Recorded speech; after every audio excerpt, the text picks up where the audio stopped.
فأنا ناصح لإخواني بالصدع بالحق تبيض وجوههم. السكوت في مسألة الحزبية يضرها، فاصدع بما تؤمر وأعرض عن المشركين. سلامي على دماج ورجالها والشيخ يحيى ودار العلم يا سعد بانيها. Warahmatullahi wabarakatuh. Hayyakallah akhil karim. Awa yubarik lakum. Afwan lambat menjawab. Thayyib, karena apa? Banyak kesibukan di sini dan sebagainya. Thayyib, itu pertanyaan yang bagus dari antum dan juga dari ikhwah yang lain insyaallah tentang masalah athar Ibni Mas'ud radhiyallahu anhu, dan itu adalah athar salafi yang niatnya sangat baik dan bimbingannya sangat baik. Man arada an yastanna atau man ahabba an yastanna fal yastanna biman qadmat fa innal hayya la tu'man alaihi fitnah. Barang siapa ingin mengambil sunnah, yaitu keteladanan, hendaknya dia meneladani orang yang sudah mati, karena sesungguhnya orang yang hidup tidak aman dari fitnah. Memang itu kenyataannya seperti itu di sepanjang sejarah kehidupan. Baik. Cuma bukan berarti seperti yang dituduhkan oleh sebagian orang besar bahwasanya berarti kita meninggalkan ulama. Tentunya bukan seperti itu.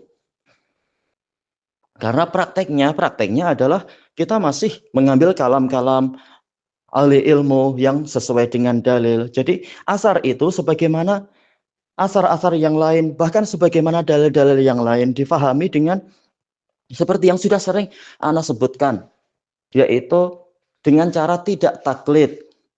Tidak taklid apakah berarti meninggalkan kalam ulama? Tidak demikian, karena masih banyak ulama yang kita tanya dalam praktek sehari-hari. Hanya saja tidak seperti tuduhan sebagian orang yang merasa dirinya besar. Kalau kita tidak tanya ke dia, sudah langsung dianggap kita tidak bertanya ke ulama. Seakan-akan ulama hanya dia. Padahal kita masih tanya. Anda masih tanya ke fulan, ulama yang di sana, di sana. Dan juga kalam-kalam itu dinilai dengan dalilnya. Kalau kalamnya hak diterima, kalau kalamnya salah ditolak. Jadi bukan berarti seperti yang mereka tuduhkan, dan itu tuduhan palsu, dan mereka harus bertanggung jawab di hadapan Allah nanti. Kalau misalkan mereka menuduh kita ini meninggalkan ulama secara mutlak, tuduhan mutlak tanpa ada batasan-batasan. Padahal kenyataannya kita tanya juga ke para ulama.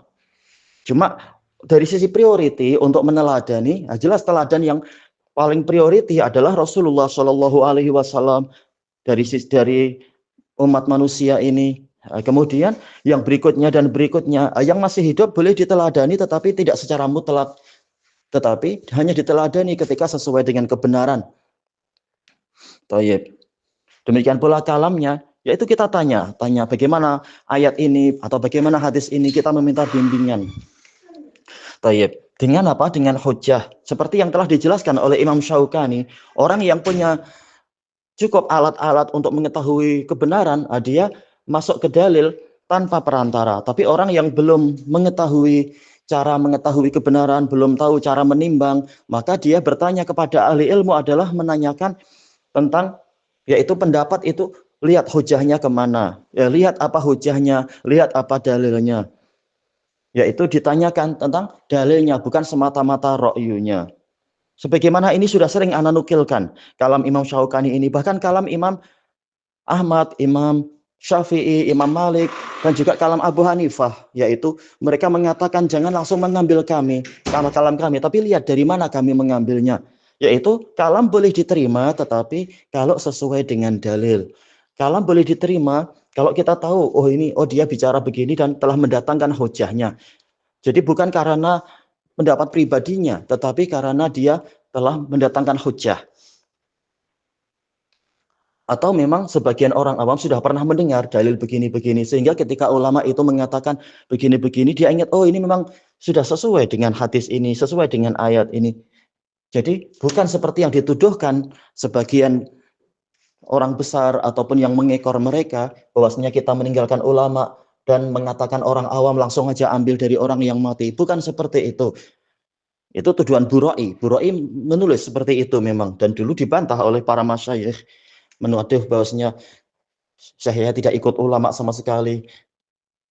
Padahal masih ikut Quran, ikut sunnah, dan ikut kalam ulama yang telah mati. Dan juga terkadang Boleh jadi entah Syekh Yahya atau Syekh yang di sekeliling beliau juga bertanya ke ulama yang lain. Tetapi bukan dengan cara mengekor, yaitu dengan cara memperhatikan apa hujahnya ketika mengucapkan ini. Baik. Jadi memahami dalil itu dengan tetap dengan perantaraan ketika dia tidak punya alat, tapi yang punya alat memahami dalil secara langsung. Baik.